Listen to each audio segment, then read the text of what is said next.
the hell going on? Oh, we heard tale of a party. Who doesn't love a good vampire movie? Definitely nobody I know. And if you don't, that may be changing because Sinners just may be this year's best movie. I am not shitting you. A combination of amazing acting, a masterfully done build-up, and just plain shocking moments makes Sinners a must-see for any fans of the genre. Set in 1932 Mississippi, Michael Jordan plays a dual role here as twin brothers Smoke and Stack, yes, Smoke and Stack, who have come home after several years in Chicago, and plan to use the money they stole from gangsters to buy the local sawmill and start a juke joint for the black community. This involves recruiting a number of people, each with their own distinctive personality. Nobody feels underdeveloped, but most notably they get their young, innocent, preacher for a father cousin, Sammy, to play guitar. Technically the highest survival rate, I mean the movie does actually start at the end, but we know he ain't dying. A couple of love interests are thrown in too, most notably Mary, who is half white, or as they say, 1/8 black. She has a complicated past with Stack, but it'll work out. And as the event is underway, elsewhere an Irish immigrant who clearly doesn't like the sun manages to get invited into the home of two Klansmen, and you know the rest.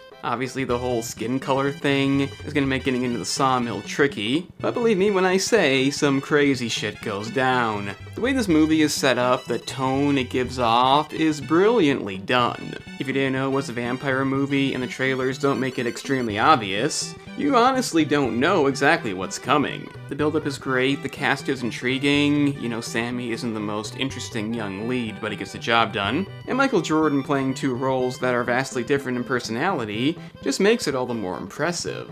I especially like Slim, the way they entice him to play essentially with beer, the way they recruit the guy to guard the place is especially funny, and almost every character has some kind of connection, or at least something to really make you care. Then you have the setting with the music, it's so good, so effective, sets the perfect mood, and when things go terribly wrong, you can expect top-notch blood and gore effects, and a lot of shocking moments. Let's get into that, and discuss some spoilers. You've been warned. The way the movie goes down is unexpected. You don't think Mary's gonna get bit that quickly, and then bite Stack soon after, making the dual role thing even more complicated. But it's also a great way of progression because, as we know, they can't enter if they're not invited. This becomes a big dilemma as more people they know get bitten, including Grace's husband, Beau, who threatens to kill their daughter, and they do entice them with the offer to become like them, with the revelation they're going to be killed the next day anyway, by the local clan boss they incidentally bought the place from. But inevitably, it's Grace who invites them in, fearing for her daughter's safety,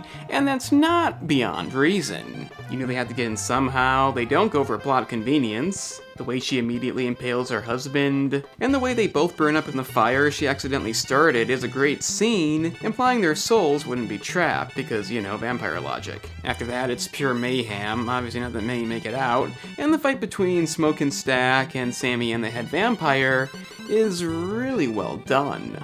It's an epic conclusion. I will have one little nitpick because, like any vampire movie, the sun comes out and they all die, but this happens right after Smoke comes up and impales the Irish leader, so there wouldn't really have been time anyway.